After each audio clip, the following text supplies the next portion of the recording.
And welcome back to Weather and Ag in Focus. Thanks for rejoining us. 121 this afternoon. Again, 13 degrees outside Fargo with a west wind at 13 miles per hour. I'm meteorologist Justin Storm alongside Ag Director Bridget Riedel. And if you'd like to join in on our conversation today, ask us or our guest a question, who I'll introduce here in just a moment. Feel free to do so at any point. Give us a phone call, 701-293-9000. We absolutely love hearing from you and all the great questions that you give us. Again, that number is 701-293-9000, or you can reach us via email at weatherorag@flagfamily.com, as well as on Facebook and YouTube at Weather and Ag in Focus. Now, our guest today, pretty excited about this one, Bridget. We get to talk a lot about beef, beer, wine. We're getting another wine guest on with us. We have Carolyn Covington, the American Wine Girl, and thousands of wine lovers and those who want to be basically follow her to get all this great information. And she was so kind enough to agree to come on the show with us to answer all of our questions and any questions, again, that you have.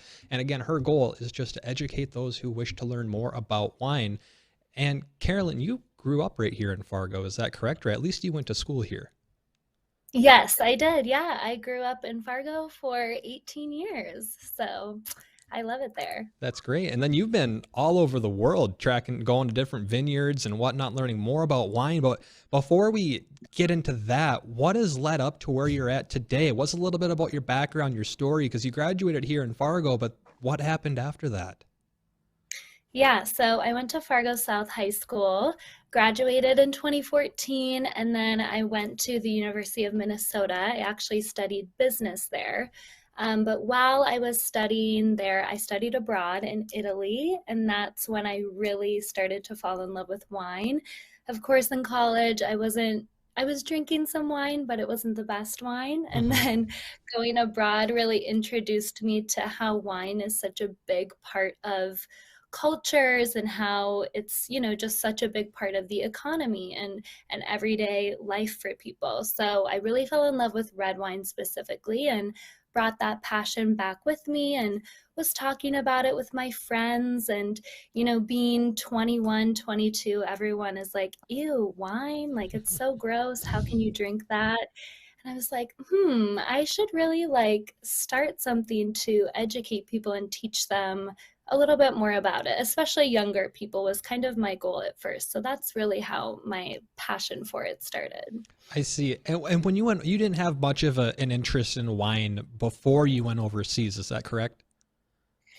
Not really. I mean, like my parents were always pretty into it. Hmm. And, my dad, he's really into agriculture. He still lives in Fargo and has a business there. And he was always fascinated with the whole viticulture part Hmm. of wine, which is why I think he loved it so much. And he would talk about, winemakers, they're farmers first, and just had this fascination with it.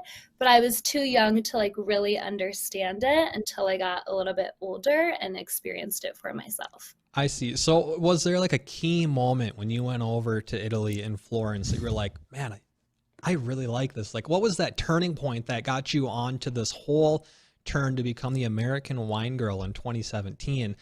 Was there like a specific moment or something that just really stood out to you in particular? Um, I mean, the people had a lot to do with it, just like their passion for it. And also the fact that wine is like cheaper than water over there. I was like, what is happening? This is amazing.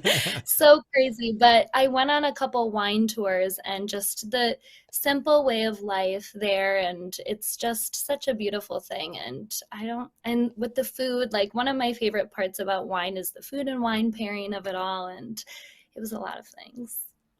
Great.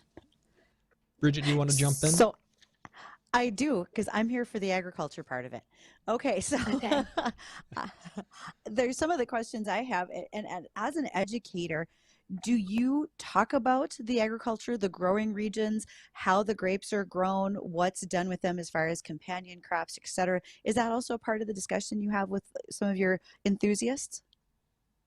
Yeah, it is. I mean, talking about the terroir is a really huge part of the education that I do. And I'm based in Virginia now. So the Virginia terroir is a little bit more of my specialty, but I also do try to focus on that when I am in other regions around the world, because it all does start in the vineyard. So understanding what makes each, specific vineyard site completely unique and different to other ones, even just, in the same county. It can really make a huge difference. And so the regions and how you're getting all these different expressions of wines and varieties that you can grow is really what's so fascinating about it. Would a lot of that be based on like their soil types and so forth? Is that what really can directly affect the plants?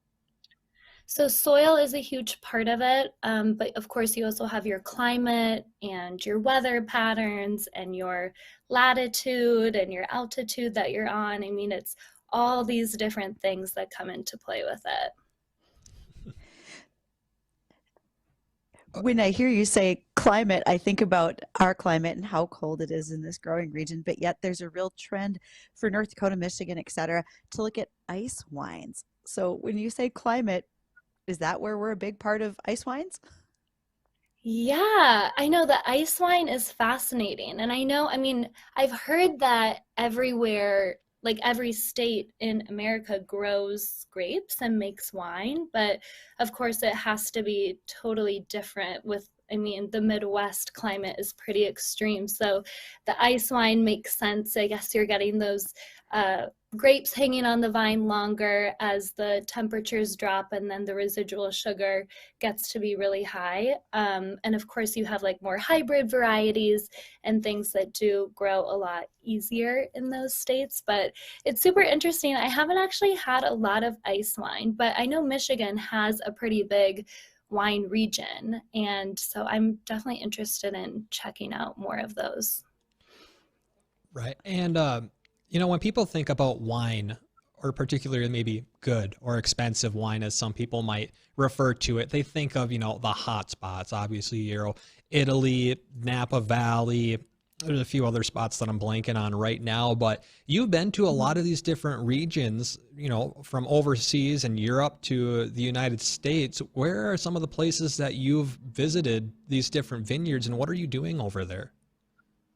Yeah, so I mean, just this past year, I went to Greece and South Africa, and those are two really great examples of places that produce amazing, unique wine, but it's a lot less expensive than like a Champagne or a Napa Cabernet because it's not quite as well known.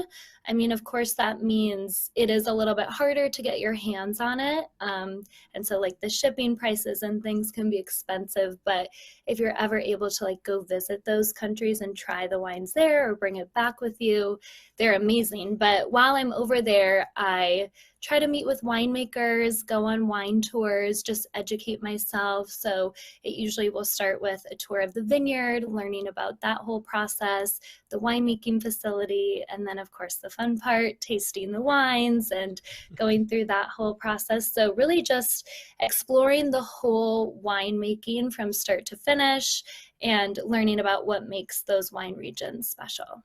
Right. And we're going to hit bottom of the hour here, Carolyn. So we're going to head to a break here in just in a moment. But we're speaking here with Carolyn Covington, the American Wine Girl. If you'd like to join in on our conversation, ask us or Carolyn a question, feel free to do so. Give us a call, 701-293-9000. And as you had mentioned, tasting it is always the most, or at least my favorite part, and along with that, some of the history. So when we come back, I want to ask you a couple of questions, a little bit about what makes certain regions so known for their wine. Is there, areas where wine is produced that you can only get that name in that specific area that it's grown? So we'll kind of tackle a few of those questions and some more when Weather and Ag in Focus returns. And welcome back to Weather and Ag in Focus. Thanks for rejoining us. 1:34 this afternoon. We're rejoining our conversation with Carolyn Covington, the American Wine Girl. And Carolyn, I wanted to ask you this question because I've heard this before, that there are specific regions around the world that when you make a wine there, you get a distinct name, or maybe it's the way that you make this wine in that area. Is that true that there are regions where a specific wine can only come from that region? Yes, and it's more common out in the old world countries or regions. So, pretty much most of Europe. France and Italy are really known for doing this. So, of course, Champagne, you only can get Champagne from the Champagne region. Other areas in France would be Burgundy or Bordeaux. And then you have Italy, you have your Chianti and your Brunello. So, it's definitely more common out there. And in the US, we don't have quite as many strict regulations as they do. I see. Well, that's interesting because I had thought that that was a thing, and it's kind of interesting to know that that really is. So the other thing that I wanted to lead into with that question is, you would kind of mention that there aren't as heavily regulations on, specific regions in the United States where you can only get a specific wine, but are there any regions, say like Napa Valley or maybe somewhere on the East Coast, where they're just kind of known, or that's where the name comes from for their original type of wine? Yeah, so well, what we have in the United States, it's AVAs. So that's your American Viticultural Area. So they're designated grape growing regions. And if you're including the AVA on your bottle, you're saying, I believe it's like 85% of your fruit is coming from that AVA, which is, when you're out in Napa, there's so many different AVAs. So you're starting to get pretty specific. And then you can go another step further and put, the name of your exact vineyard. And you can get more and more specific on like your labels of your bottle, which tells consumers that, it's just like a little bit more narrowed down, which typically means a little bit of like a higher quality, more boutique wine versus just having a wine that says like Napa or California. You're not really knowing exactly where all of that fruit's coming from. See. It's a little bit like truth in labeling at that point is what you're doing. Yeah, So exactly. as you think about some of the vineyards that you've toured and worked with, are you seeing very much as far as automation or robotics, or is it still very much a hand labor industry? Yeah, that's a good question. I think you're starting to see a little bit more of the robotics and like mechanization, but there's still a lot of places that do like hand harvesting and like your manual punch downs and things like that. Again, kind of out in Europe, especially these smaller chateaus or producers, everything's done by hand. I think it's also just part of the tradition of it. They like to keep that alive. I think the bigger the winery and the more they produce, then the more likely they are to have like those machines and things that do that for them. But winemaking is one of those things that I feel like tradition is really important to a lot of people that make the wine. And so you actually will see a lot of places that do still a lot of the things by hand, which is really cool. So you also mentioned, Carolyn, when you were talking about residual sugar in grapes, does the residual sugar lead to the time frame of harvest, or does it dictate when you're going to harvest? How does that fit in with the maturity of the grapes? Yeah, exactly. So sugar is like the biggest thing that winemakers will look for when they're getting ready to harvest. So it's that and the acidity. So of course, as grapes are ripening, the sugar levels are increasing and the acidity levels are decreasing. So they're always kind of watching both of those and then trying to pinpoint the exact moment in which to harvest. So harvest season is always really intense for vineyard managers and winemakers because sometimes you have an idea like, oh, I think we'll get ready to harvest that grape crop like next week. And then you might have some rain. And they're like, just kidding, we need to do it tomorrow morning. And so it's kind of like really touchy and all over the place. And, typically they'll wake up super early. You typically want to do it when it's nice and cool in the mornings or even do it at night so that your acidity level is nice and high to help kind of preserve that as you're harvesting. So it's pretty intense, but it's interesting. Just like any other farmer. Oh, I think I'm going to go today. Oh, it rained. There's a lot of dew. I guess I might wait until my wheat's dry, right? That's kind of the plan they have too. Yeah, it's unpredictable these days. Oh, absolutely. And as the growers are looking at whether they're a red grape grower or a white grape grower, how does their Mhm. environment and their climate influence that? Does it make some changes where all of a sudden they say, I'm not going to meet the specs that I wanted for this particular grape because of Mother Nature? Can that be the case as well? Yeah, it can.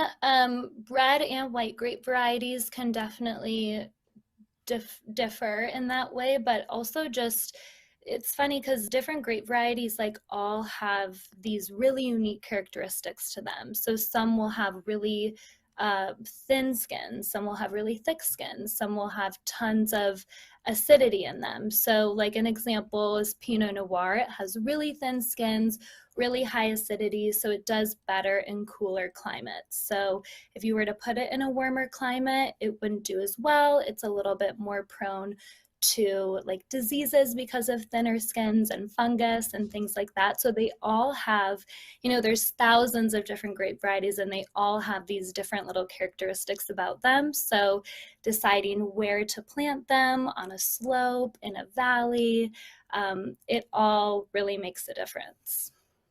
It's kind of crazy just to think about how the littlest thing is going to have an impact on the quality of the wine that you're going to produce from these grapes. Like you said, in a valley, on a slope, how much sun are they Mhm. going to get, the time of the year that they, get to be at their ripest.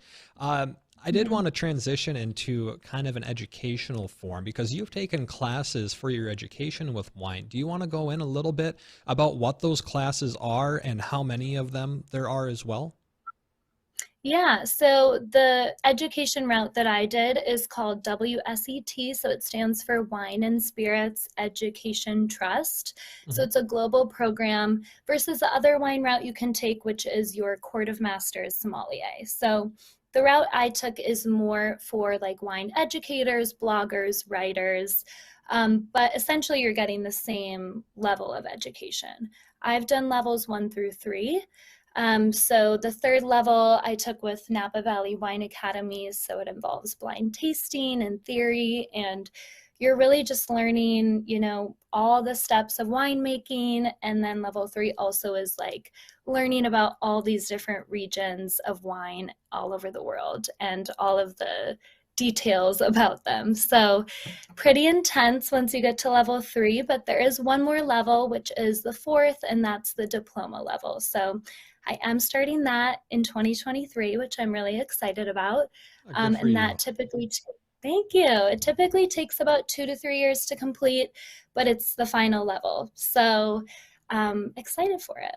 Oh, that's super cool. And I don't know if you would know this, but how many people go into that route and make it to the fourth level of this class? I mean, I can't imagine, everyone going for this goes all the way out, especially if the fourth class takes you 2 or 3 years. I mean, what did the first three take? Yeah, I don't know exactly how many. Definitely not a lot. I know like levels 1 and 2 are a little easier. It's Hmm. mostly your multiple choice exams, and then not quite as many people will make it to level 3.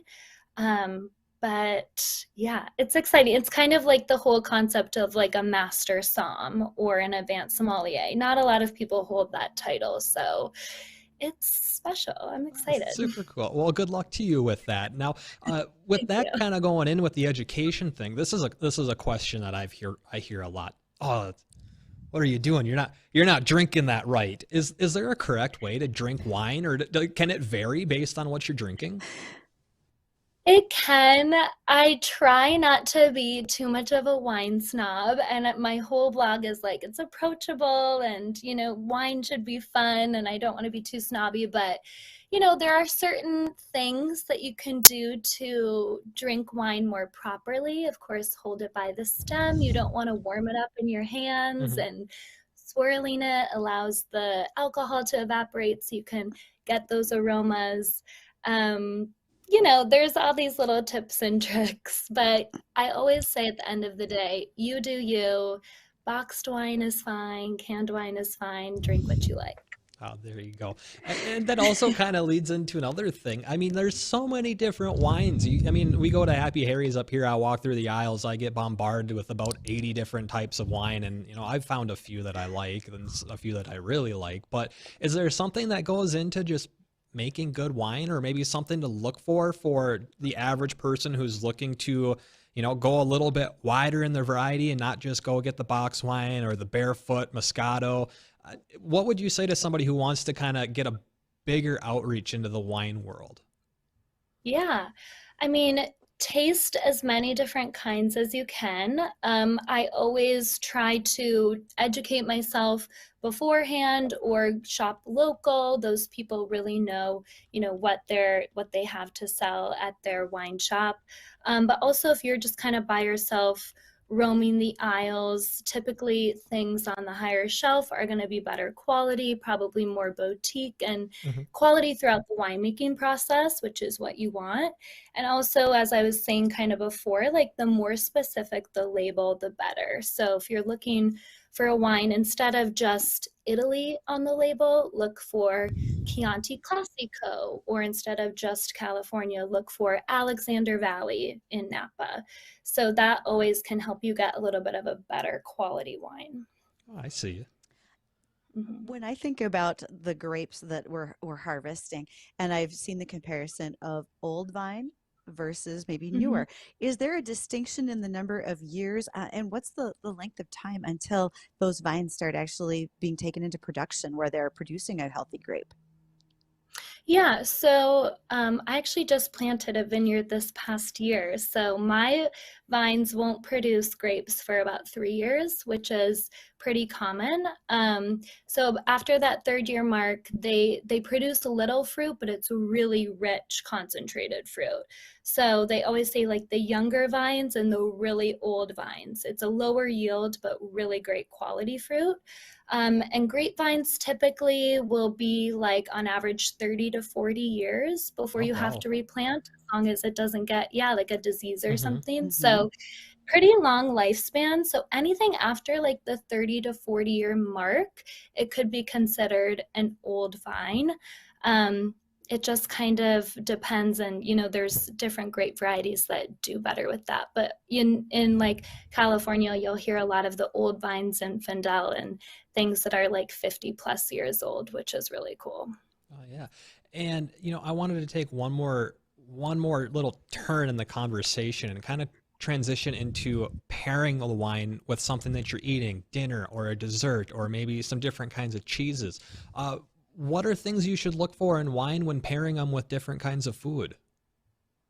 Yes, my favorite topic. So, I always say, match the weight of your wine with the food. So, if you're eating something a little lighter, a lighter bodied wine is great. So, like a lighter cheese with maybe a white. You could do a heavy, full bodied red with a more aged, intense cheese.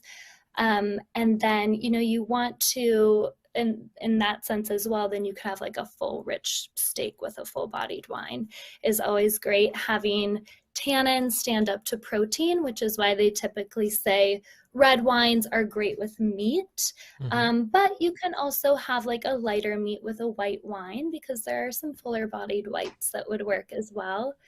And then, with spicy foods, having something a little off dry with a touch of sweetness is great, because you want to kind of neutralize the heat. So a lot of people will pair, spicy foods with an off dry Riesling or a Petit Manseng or something like that. And then another quick rule is just pair sweet with sweet. So, Hmm. if you have a dessert, I always go for something a little off dry or just like rounder and softer. You don't want to pick the driest, highest alcohol red wine that you have to go with like a pie, because it's just the bitterness, it's going to be off. Right. Well, this has been great, Carolyn, and I wish we had more time to keep going because there's so many more questions that I know me and Bridget could throw your way, and there's a lot of things we Mhm. didn't get to that we wanted to. But where could people go if they want to continue in this conversation, the education, they want to learn more from you? Where can they go to get that information or get in contact with you? Yeah, so my website is carolyncovington.com. You can follow me on Instagram, Carolyn Coving, and then Facebook is The American Wine Girl. I do virtual wine classes and lots of education just on my Instagram and blog. So you guys can check it out there. Well, this has been great. And again, Carolyn Covington, the American Wine Girl, joining us today on Weather and Ag in Focus. Thank you very much, Carolyn, for taking some time out of your day to educate us and our listeners a little bit. And we hope you have a happy new year. Yes, you too. Thank you guys so much for having me. Yep, no problem. When Weather and Ag in Focus returns, we will take another look at that forecast. We got a few more ag topics we're going to get to, but first, we're going to get you updated with the American Ag Network.